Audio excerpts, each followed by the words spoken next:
Awal film, kita udah lihat nih tokoh utama ini adalah seorang bocah yang kacau. Orang tuanya tuh di penjara, dan kulkas di rumahnya isinya tuh teh botol semua cuy. Ibunya pun mabok sambil megang botol dan ada beberapa pil bintang 7. Dari sini kita udah dapat kesimpulan kalau ini adalah sebuah contoh keluarga yang sangat bahagia. Lalu cerita pun mundur 2 minggu sebelumnya. Jadi ini alurnya mundur ya. Mereka ini adalah keluarga Stephen. Padahal lagi ada di dapur semua nih. Ada ibunya yang bernama Lucy Stephen. Tante Lucy ini memang doyan banget minum teh botol. Lalu di sini juga ada 2 kakaknya, yang cowok namanya Kevin dan yang cewek namanya Christine. Si tokoh utama kita sendiri bernama Rick Stephen. Kalau ada ibu sama anak, biasanya ada bapaknya dong. Nah, bapaknya Rick bernama Joseph. Lanjut. Jadi, untuk mendapatkan uang jajan tambahan, Rick ini tuh bekerja jadi penagih utang untuk seorang bos klub dewasa yang bernama Jimmy. Singkat cerita, Rick disuruh nagih utang lah sama salah satu tante gemes gitu lah ya. Pas dia dateng nagih utang, si tante malah dengan santainya bilang, "Udah Rick, nggak usah ditagih, sini aja sini, mana batang lu?" Langsung deh tanpa pikir panjang, Rick langsung buka celana. Dan cerit, udah cuy, gitu doang keluar. Karena seneng, Rick pun langsung lari ke rumah temennya yang bernama Billy buat pamer. Langsung dong dia teriak-teriak. Pas dia ketok, yang keluar nyokapnya si Billy. Nah, nyokapnya Billy inilah alasan kalian menonton video ini cuy. Caks! Ibunya Billy bernama Tante Pamela. Ia pun bilang, si Billy lagi di atas noh di kamarnya. Rick pun langsung lari ke kamarnya Billy, dan pas dibuka, si Billy lagi mengasah pedangnya dong. Billy pun kaget. Ya iyalah, gue juga kaget kalau digigit kayak begitu mah. Billy pun minta tolong buat ngambilin tisu, buat ngelap cairan masa depannya yang sedikit keluar.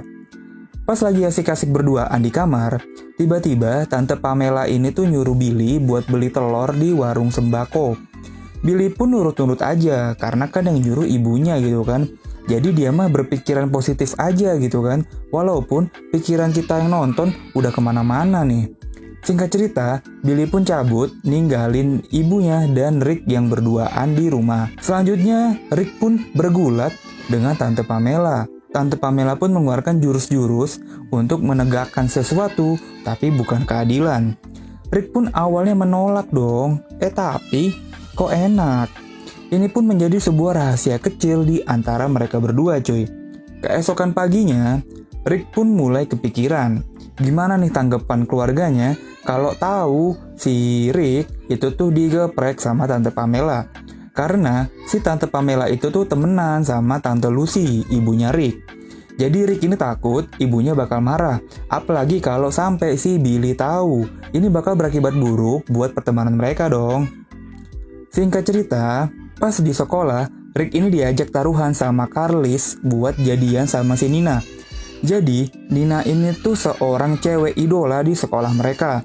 Ya, pasti kalian punya dong cewek cantik di angkatan kalian yang dijadiin rebutan sama semua cowok-cowok di sekolah. Tanpa pikir panjang, Rick pun mengiyakan taruhannya Carlis. Walaupun Rick ini tuh nggak kenal sama sekali cuy sama Nina. Akhirnya, Rick pun tersadar akan kebodohan yang sudah ia lakukan. Di tengah keputusasaannya, tiba-tiba muncullah sesosok Holy Spirit. Holy Spirit itu apa ya? Kayak bidadari gitulah ya. Ia pun berjanji akan membantu Rick mendapatkan Nina. Pulang sekolah, Rick pun langsung tancap gas buat kenalan sama si Nina. Karena mereka nih belum saling kenal, ya Rick pun masih ngomong basa-basi gitulah ya. Tiba-tiba cowoknya si Nina dateng dong. Cowoknya sih memang tipe cowok idaman banget lah ya. Keesokan harinya, Rick ini berhasil lah ngajak Nina buat pacaran dengan minjem mobilnya Billy. Mereka pun mampir ke motel untuk nganterin narkoboy buat si Jimmy. Pas mereka mau cabut, Rick ini denger ada suara bapaknya di salah satu kamar. Nah, mereka pun malah ngerjain bapaknya Rick, yang ternyata bapaknya Rick ini tuh lagi main sama bapaknya Billy cuy. Pantes lah, anaknya nggak bener karena bokapnya juga nggak bener cuy. Mereka pun akhirnya ngumpul di sebuah kafe untuk melakukan klarifikasi. Di sini juga Nina kenalan dong sama orang tuanya Rick. Ya sudah tentu bapaknya setuju lah. Pas di kelas pun, akhirnya Rick dan Nina sudah makin akrab nih, mereka udah mulai saling sapa deh. Singkat cerita, Rick dan Billy dipanggil ke ruang kepala sekolah. Dan secara nggak sengaja, mereka nemuin foto-foto murid cewek di laci kepala sekolah mereka sendiri cuy. Kepala sekolahnya aja bejat cuy. Akhirnya, pas pulang sekolah, Rick, Billy, dan Nina pulang bareng nih. Rick pun udah kehabisan akal. Dia pun meminjam sebuah mobil mewah untuk ngajak Nina jalan-jalan keliling komplek.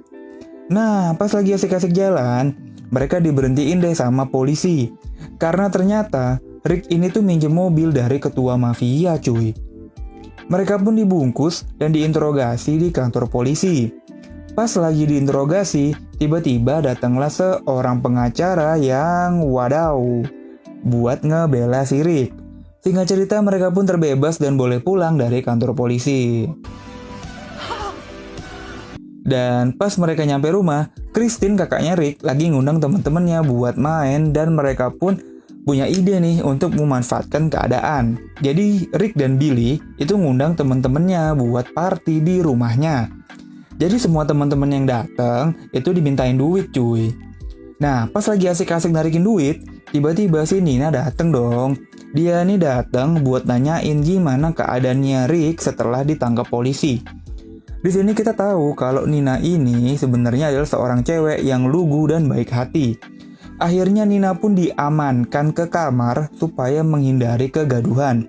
Ya seperti biasa ketika seorang laki-laki berduaan di kamar dengan perempuan, yang ketiga adalah Tante Pamela pun datang untuk meminta jatah. Nina pun marah karena tahu kalau Rick itu suka digeprek sama tante-tante. Pas Nina marah, pas banget dia tuh malah nampol polisi yang dateng karena ada keributan nih di rumahnya Rick. Jadi si Nina pun diamankan dan dibawa ke kantor polisi dong. Keesokan harinya, Rick pun datang ke kantor polisi untuk menjenguk teman-temannya yang ditahan. Yang gue bingung ya, kenapa Rick nggak ditahan ya? Singkat cerita, mereka pun berantem dan diusir lah sama Nina. Setelah itu Rick pun jadi galau, dia pun flashback dikit lah gimana hubungannya dia sama si Nina. Dia pun langsung ke kamar. Di kamar dia pun melakukan sesuatu yang sering dilakukan sama orang yang nonton film ini, yaitu menggaruk tiang keadilannya. Tiba-tiba datanglah si bidadari. Si bidadari pun nyuruh Rick untuk bertobat. Ya singkat cerita dia pun langsung ke gereja.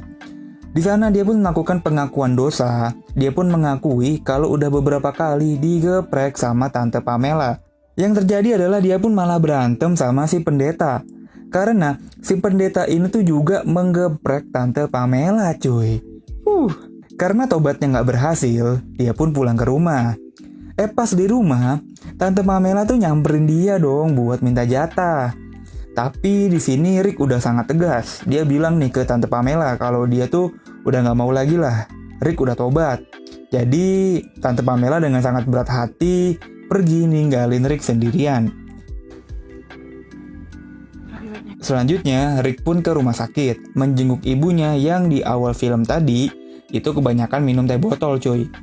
Mereka pun ngobrol-ngobrol santai sampai ibunya ketiduran.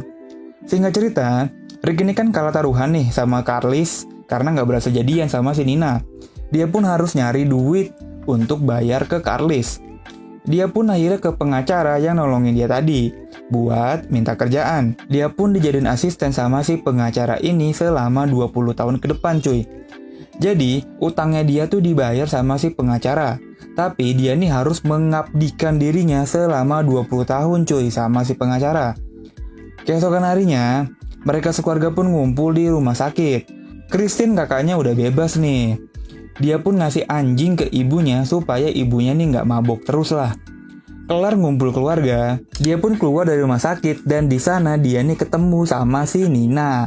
Rick pun minta maaf lah sama Nina dan tidak menyia-nyiakan peluang emas 24 karat di depan matanya. Rick pun langsung, Film ini pun berakhir dengan Rick yang lebih memilih Nina dibanding Tante Pamela. Tapi kalau kalian sendiri gimana nih? Kalian lebih milih Tante Pamela atau Nina? Tulis di kolom komentar ya.